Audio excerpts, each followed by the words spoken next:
આમ તો ધૂળેટી અને હોળી જે આવી રહી છે નજીક, ત્યારે મને પ્રસંગ યાદ આવે. સાંભળજો આ વાતો.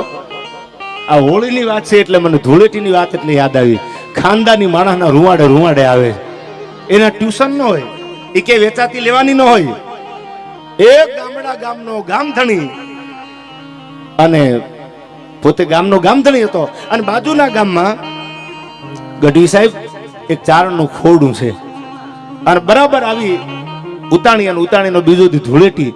એટલે પોતાને એમ થયું કાંઈ હતું નહીં કે આ ગામધણી માણસ છે બાજુમાં, અને જો એની આગળ વયો જાવ તો ગામધણી માણસ મને ખાલી હાથે આવવા નહીં દે. પણ હું ચારણ છું, માગું નહીં. એટલે ચારણ જગદંબાઈ કીધું માગવાનું ન હોય, અને ચારણ કોઈ દી માગે નહીં, પણ એ સમજદાર માણસ છે. તમે એના આંગણે જાઓ, એની ડેલીએ જાઓ, તમે જાઓ એ પેલા જો તમારી હામો હાલે એવો મરદા મરદ માણસ છે, તમે જાઓ તો ખરા.